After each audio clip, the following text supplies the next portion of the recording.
Perry Ellis Spring Summer '93. It's really fucking good. The girls, casting was banging. I loved the dresses.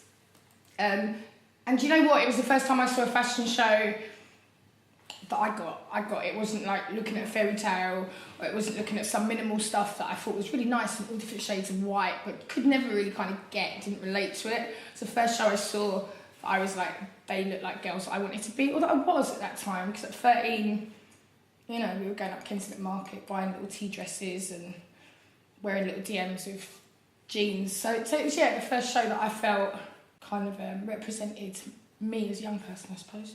Yeah, back then it was like seeing a couple of them girls, I was just like, yeah, it was everything. It was that kind of MTV generation where that was kind of your inspirations were kind of turning on, the TV, seeing Nirvana do Teen Spirit for the first time, or Courtney Love Doll Parts, or, you know, MTV used to do these like short little kind of 5-minute fashion films, and we did loads of stuff like that, and they'd be the sort of soundtracks to the stuff we were doing then. It was like Radiohead, Nirvana, Courtney, just all that kind of thing. So yeah, flowery dresses, stripes, trousers with skirts, trousers with dresses, long sleeves under dresses with layered.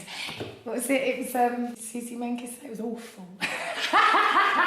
And that was game on then. It's just like fucking adult hates it, bring it.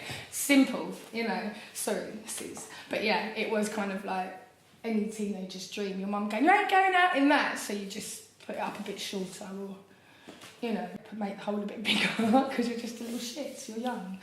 That's just what you do. Yeah, Marc Jacobs designed the collection. Marc Jacobs got sacked for designing the collection, and I thought it was epic because it was that whole thing when someone did something so far ahead of time that everyone was just like, what the hell was that? And just didn't get it. And I remember, you know, like being told by certain really huge magazines, our girls didn't smile. You know, we needed to do pictures of girls smiling, and that would have been the thing where we faked the picture and smile, because they weren't.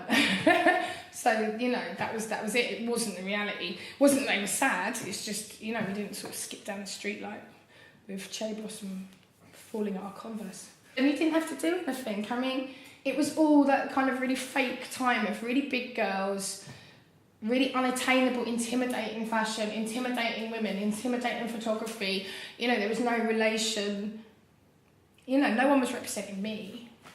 And then I suppose Kate ran down the beach and, you know, these girls walked up a catwalk and I'm like, okay, you've got my attention. I wasn't into fashion up until that point. So, you know, whatever he did was epic, because I was never, you know, a kid. I think, yeah, my highlight of fashion education was just 17 or Girl Mag. You know, it really wasn't, you know, any of that stuff. And you know, I suppose at that point, you know, I started going, okay, looking at things like the face and ID and, you know, starting to want to be them girls, you know, be those little, you know, sort of Kates and Christies and, yeah, you know, want to, but yeah, just like, they were girls I got, but, you know, they weren't Christy, really, Tara?